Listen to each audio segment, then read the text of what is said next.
Hello, rising New York Gear Up College sophomores. I am Tamika Flowers Ball, the founder and CEO of Epiphany Blue, and I'm here to talk with you about professional, social, and dining etiquette and how you can build the confidence you need to shine in any setting. Professional and social etiquette is how you conduct yourself and interact in business and social settings. I want to share with you my top 10 professional social etiquette tips that I always keep in mind before I am going out to a business event or attending a business meeting. Ready? Let's do it. Tip number 1, this is the holy grail of tips, y'all. Number 1 is be on time. There is no such thing as being fashionably late unless you are Beyonce or Rihanna. So aim to arrive 15 to 30 minutes before you need to be at the occasion. Give yourself enough time for unexpected delays, about the trains, anything that you may encounter. You want to make sure that that's something you can avoid the day of your arrival. Always remember to map out your route in advance so you know the quickest way to get to your destination. And as a little hint, I highly recommend that you actually travel to the site the day before you have to be there. This way you know exactly what you need to do to travel, what you need to do upon arrival, and to make sure that you don't have anything that surprises you the day of the occasion. Always want to make sure you're on time.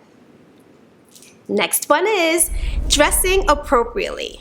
Whether the occasion calls for a full suit, a ball gown, or a tuxedo, or maybe even a more relaxed business casual outfit, you must know when and where to dress for the occasion. We have a great video as part of our Power Up series about knowing what to wear based on the occasion that you can access. I highly recommend that you watch it so you can be prepared at any time. However, what I did want to cover about how we prepare ourselves with our attire is your name tag. So either you're going to be given a name tag by your company, or when you go to an event, you may have a name tag provided for you. The secret is, I highly recommend you wear your name tag on the right side of your chest. Why, you ask? Because when you shake somebody's hand, you reach in with your right. The person reaches in with their right hand, and you shake with your right hand. So this way, their gaze is going to go to your right side of your body. And what are they going to see? Your lovely name tag. So you want to make sure that you're doing that. And if you want to know exactly where to position your name tag, all you have to do is hold your hand out. Make sure your arm is shoulder's height. Bring your hand in towards your chest, and that's where your name tag should go. Cool tip, right? Okay, there's more. Number 3, introduce yourself. The way you introduce yourself says a lot about your confidence, your self-esteem, and the respect for the person you are introducing yourself to. A strong, audible introduction is a key to a good first impression. So you want to make sure that when you attend events and business functions, the whole purpose of you being there is to meet people, right? So you want to make sure that you're meeting as many people as you can at these events, at the new company that you're working at now. If you have a business lunch or dinner, you sit down at a table, make sure you introduce yourself to everybody seated at the table before you actually sit down. Okay? How do we do that? First tip is to make eye contact. You don't want to introduce yourself looking away. It's like, okay, what's going on with this person? That's awkward. Make eye contact with the person. Smile. A smile is a great opening gesture. Say hello. Clearly state your name, I am, and give your first and your last name. Example, hello, I am Tamika Flowers Ball. Okay? And then after you can follow it up with maybe the title and the company you work for, maybe the college you're attending. Example, hello, I am Tamika Flowers Ball from Epiphany Blue. Or, hello, I'm Tamika Flowers Ball, an alumni from Syracuse University. Go Orange. And after that, you want to make sure that you give a proper handshake, which I'm going to cover a little bit later on. But keep in mind, a little introduction goes a long way. Handshakes. That's tip number 4. Give a firm handshake. No limp handshakes. No squeezing everybody's fingers handshake. A nice handshake. Just firm enough to show that your handshake is confident. A handshake is still the professional standard, and here's how you do it correctly. First things first, before you shake a hand, if you notice their hands are a little sweaty or clammy, just gently wipe it alongside your pants. Just subtle, not like this. Just subtly wipe it across your pants to just clear away some of the sweat, okay? Then what you want to do again is engage with eye contact so the person knows that that's what you're coming to do. You're coming to shake their hand, right? Don't forget that smile. Slightly lean in, extend your right hand, grasp the other person's hand, make sure the thumbs are connected, and shake. Now, we don't want to keep shaking over and over and over, so 2 or 3 pumps work very well. Then at that point, you can say, hello, I am Tamika Flowers Ball, founder and CEO of Epiphany Blue. Do not let go of the other person's hand until they've had the chance to also introduce themselves. That's very key. It's a disrespect if you just shake your hand, introduce yourself, and let go. You want to make sure the other person has the chance to as well. Okay, now, you see that there's an asterisk next to the word handshake. That's because of COVID, right? While people have gone back to shaking hands, if you're concerned about health factors, then what you would want to make sure you're doing is not putting yourself in a situation that makes you uncomfortable, right? If you're against shaking hands, you don't have to say to the person, no, I don't want to shake your hand. All you have to do is if somebody extends their hand to you, you can either bring your hands together like this and just bow your head, or you can bring your hand to your heart and just bow, right? Just a gentle nodding of, I see that, I respect you, I acknowledge you, but I don't want to shake hands, right? So, and then what I also do is when I'm the initiator of a handshake, I actually ask the person, are you shaking hands? So this way, it gives them opportunity to tell me yes or no. Not everybody does that, so just be prepared with your comfort level because your health is most important, okay? So, while those actions of bowing maybe have been frowned upon in our society in 2019, they're more acceptable now because of the pandemic. Okay. Number 5, engaging in conversation and small talk. What can I say? I used to be the one that stood in a corner on my phone typing. I was never the one who could engage in small talk. So, but it makes you more personable and it gives you opportunity to get to know people a little bit more. So how do we do this? Again, eye contact, right? And when I say eye contact, you want to stare gently at the person, not gaze into their eyes like you're looking for like something on their forehead. Just really want to be personable with your eye contact. Choose a focal point, break eye contact every few seconds to just look around and come back. And if you're talking to a group of people, make sure you're not just focused on one person. Talk and gaze at every person in the circle, every person around you, so everybody feels acknowledged and included in the conversation. Laughing and nodding, asking questions, all those little things show that you're interested in the conversation, interested in the person who's talking. So I highly recommend you do that. Now, key topics to not engage in during business conversations and business engagement and conversations. 1, personal relationships, finances, personal questions, gossip, inappropriate jokes, controversial issues like politics or religion, anything related to illness or somebody else's physical appearance. We don't want to talk about people in business settings. It's not good to talk about people anyway, but especially not in business sessions. Always respect someone's personal space. Keep a healthy distance between yourself and those you are conversing with, especially during these pandemic times. Okay, now we're talking about how we're talking. Let's be mindful of our language. Okay, when communicating verbally or in writing, it is important to choose your words wisely. Avoid slang words, offensive language, and anything that may be perceived as rude or derogatory. Also, you may get very tempted to disregard this in business settings that are more relaxed and comfortable. But always remember that someone is always watching you, especially at this time in your life where you're just starting your career. Someone's always watching and paying attention to you. So you always want to conduct yourself in the best of light, okay, as if nobody's even looking. Also, if you have an issue at your job, avoid bad-mouthing or talking negatively about your job to people at the job. Avoid joining in on these conversations because you'll be guilty by association. Keep yourself in a positive light at all times. And finally, be mindful of your body language. Is your face looking angry, serious, or stoic, right? Do you have that little line in the middle of your forehead?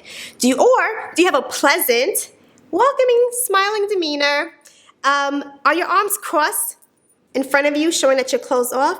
Or are your arms down, or maybe at your side, showing that you're more open? Okay? These things really do matter. Okay? So think about your body language as much as you're thinking about the words that are coming out of your mouth or the letters that you're typing. And while you don't always have to have a full tooth smile, or what we used to call back in the day like a Kool-Aid grin, you don't have to have that at all times, but just a simple turning up of the ends of the mouth, the corners of the mouth. Just something simple as that, right? That helps. So be your best at all times. Number 7, really important, send an email or handwritten note to the people you meet. That is a lost art, and I promise you, if there's somebody you really want to connect with, if you follow up with an email within 24 hours and then a handwritten note within 24 to 48 hours, I promise you, you will be on their radar, because that's something that does not happen, especially in these times. So please just go out and go to Target, get yourself a few little blank note cards and follow up with that type of communication to those people that you're meeting. 8, be present at meetings and events. Being present doesn't mean just there physically. Whether the meeting or event is online or in person, you must be focused, engaged, and attentive. That means keep your phone on silent, y'all. No checking emails, no texting, no taking phone calls. Free yourself from distractions that make you come off as being rude or disinterested. Show genuine interest in the person that is presenting or the person that you're talking with, because ultimately you would want that same level of respect, right? Right. So do that, and also take time to ask questions. Engage in the presentation as much as you can, but avoid interrupting. You don't want to do that, okay? So always be present. Then we have our 9th tip. So we're almost there, y'all. Our 9th tip, treat people equally. I don't care who they are. I don't care what title they have, what position they have. Everybody deserves respect. Give it to them, okay? Smile and be pleasant and courteous to everybody, regardless of the situation. Practice good etiquette with your customers and with your coworkers so that you can be prepared to do the same in business and social settings. And finally, number 10, don't take critiques personally. Receiving feedback and critique is something you'll experience your entire professional life.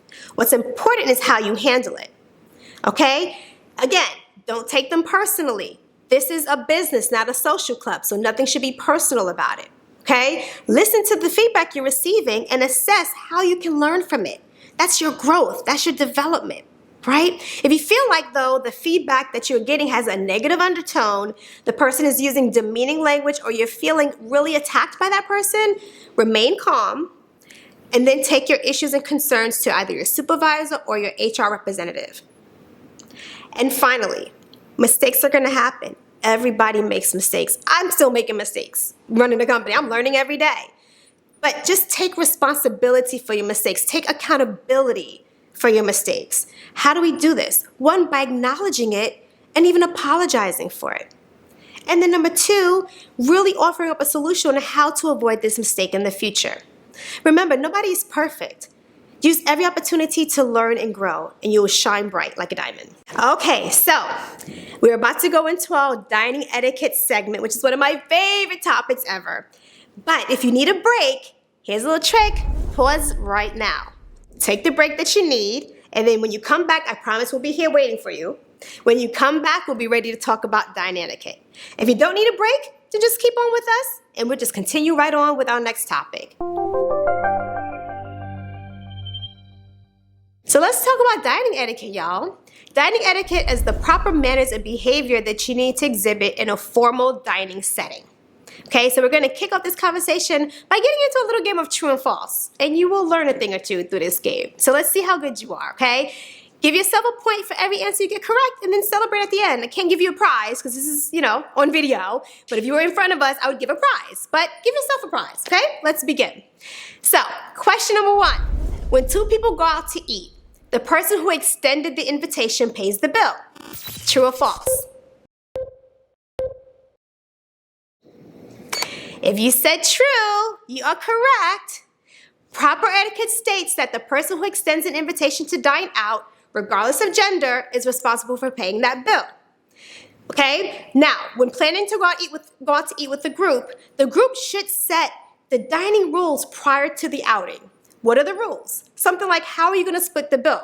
Is it everybody pays for their own, or sometimes splitting it evenly amongst everybody in the group, right? You don't want to have any misunderstandings when you're out dining with friends or with business colleagues.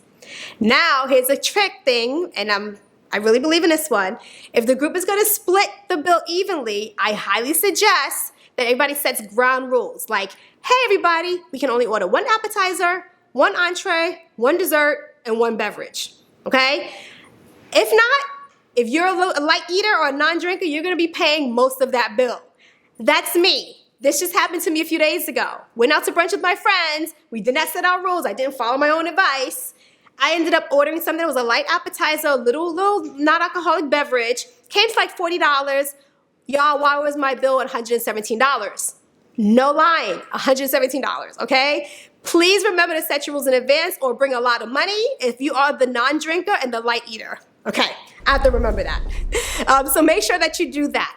Now, final thing is, when going on a business, dining, meeting, lunch, dinner, what have you, the person who invites is the person who pays, okay? So if you want to go ahead and invite your boss or somebody out to a business meal, be mindful of the budget. Pick a restaurant that meets your wallet, okay? Because don't think they're going to pay if you invited them. It's your job to pay. Although they may pay, though, if they're a nice boss.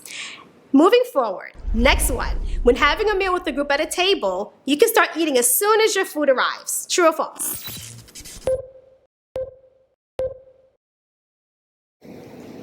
If you said false, you are correct. Answer is false. You must wait for everyone at your table to be served before eating, unless the dinner host or the person without their food gives you the okay. Otherwise, it's the etiquette to wait on your food. Number 3, the person who reaches the door first, regardless of gender, opens the door for others approaching. True or false?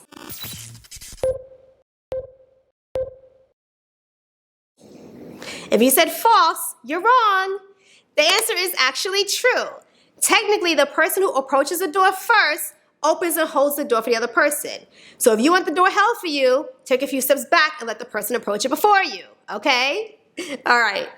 Next up, when dining out, the way to let your waiter know that you're done is to put your napkin right into your plate. True or false?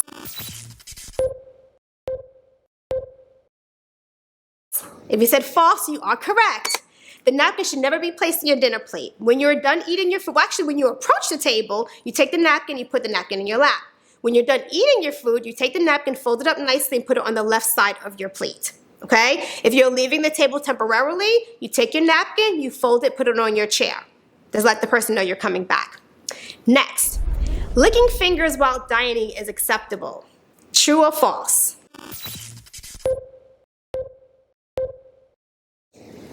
If you said true, you're wrong. The answer is false. This is actually very inappropriate. This also applies when even when you're eating your finger foods. Please use your napkin to wipe your hands and not your mouth. Okay? Next, you are in a restaurant and you drop a fork onto the floor. Pick it up quickly and give it to the waiter. Is that true or false?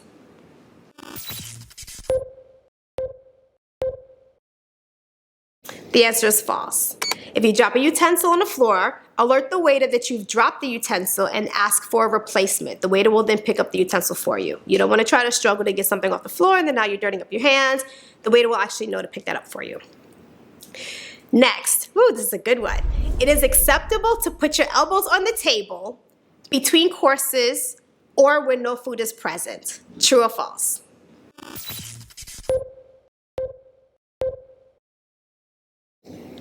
That answer is actually true. And I'm sure that y'all grandparents are somewhere around shaking their heads like, But it is acceptable to put your elbows on the table as long as there's no food on the table or nobody's eating. Otherwise, elbows off. Okay? Remember that one. The proper way to eat meat is to cut it into little tiny pieces before you actually start eating your meal. True or false?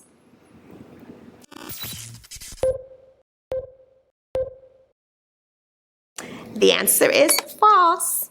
When eating your meat, you always want to cut and eat one small piece at a time. So you're cutting, putting your knife down, and eating the piece, and then you go to your next cut.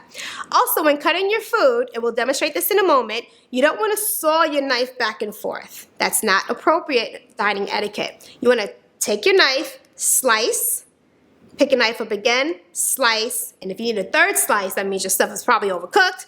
You slice it one more time, okay? But you want to make sure that you're not sawing your food back and forth. And that's whether it's meat, potato, vegetable, whatever it is, you want it in a bite-sized piece. Do not shove food in your mouth like my 6-year-old. It is just not cute. Okay, next one we're going to go to is, I do not have to leave a tip for bad service. True or false?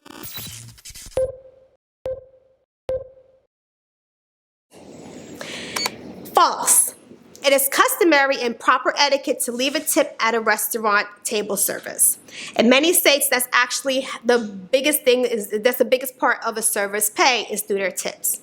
However, it's the amount of tip that you leave that will reflect the service that you receive. So if you receive great service, it's a certain amount. If you receive bad service, it's a lower amount. So let me give you an example. 20% is a standard tip amount to leave for a server. But the amount that you're going to base the tip on is actually the amount before tax. So you're not tipping on the last final number. You look at the number before tax is added, that's the number you tip on. If you tip 10%, that means you're saying the service wasn't great. At that point, you should also request to speak to the server or the manager. 15% is average service. That means, okay, it was okay, but you still want to speak to a manager because your service wasn't great. Okay, don't just leave a tip and not actually tell them what they can do to improve. 20%, good service. Anything 25% or higher, excellent service. Okay, so that's how you distinguish the type of service you had. Now, keep in mind, when you're taking out, no tip is necessary. Okay, when you're doing takeout orders. If the person comes to bring the food to your car, let's say, or brings the food out to you, you may want to tip about, $1 or $2 or anything that's up to 10%. If the food is getting delivered to you, you want to do pretty much a standard 10% tip. And if they're delivering to you in some type of inclement weather or some type of rough circumstance, you want to increase that tip to 15 to 20%. And any tip jars left at a food counter, that's just at your discretion. Okay, so that was our last true or false. Tally it up, give yourself your applause. If you got a lot right, that's excellent. But if you did not, that's okay because that's what we're here for. All right, so now what we're going to do is we're going to stop.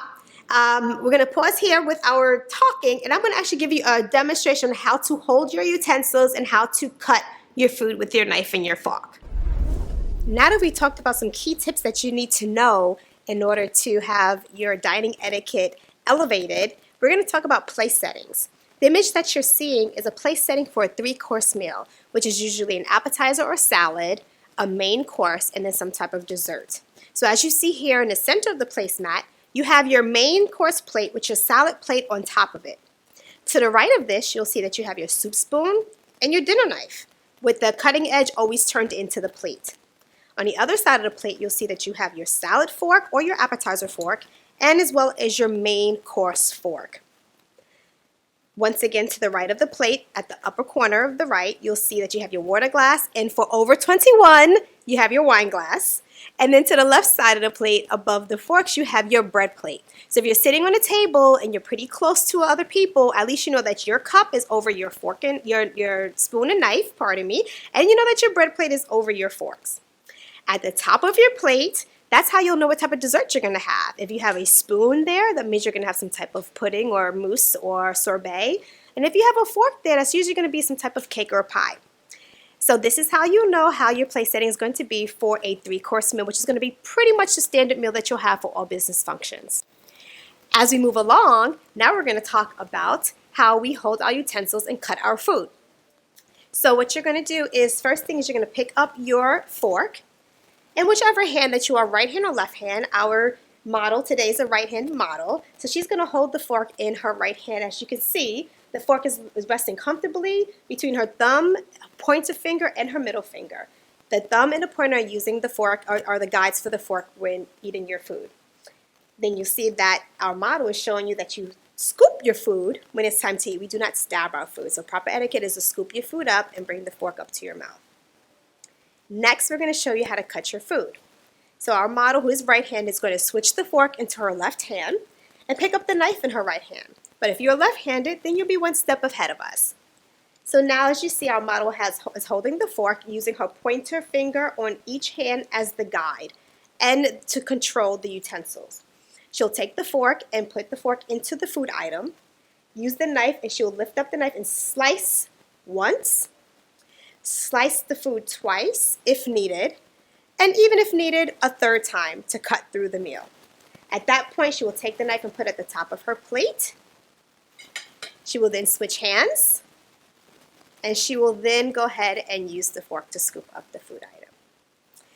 That's it. So let's get back to some final key tips that I want to share with you. I'm going to run through these, but these are really great for you to know. First tip again, wash your hands before coming to the dinner table. That's just an obvious thing. You want to make sure your hands are clean and prepared for your meal. Again, always make eye contact even with your server and say please and thank you. Never ever chew with your mouth open or speak with your mouth full of food. When you're eating, you want to take your fork or your spoon up to your mouth to eat, not your head down to your fork or your spoon. And also make sure that you're leaning towards your plate so that when you do bring your fork up to your mouth, your food is not dropping into your lap. Very important. If you need to get up during the meal when you're at a dining situation with a group of people, politely ask to be excused, do what you have to do, and come back as quickly as possible. Don't stuff your food in your mouth. Again, cut it into bite-sized pieces. Please avoid making rude noises at the table, such as burping or slurping. While burping is accepted in some cultures as a sign of you enjoying your meal, we understand that here that's not necessarily as acceptable, so just be mindful of that. When you're at a table, never reach to get something off the table. Ask somebody to pass it to you. When you need to pass food, you have to pass the food to the right. That's called passing it counterclockwise, okay, to make sure everybody's passing in the same direction. Now, of course, if someone's sitting to your immediate left, you can pass it right to them, but otherwise you want to pass the food to your right, okay? And finally, make sure your conversations at the dinner table are appropriate and polite, and avoid making negative comments about your food. Thank you for watching Epiphany Blue's video today on professional social and dining etiquette.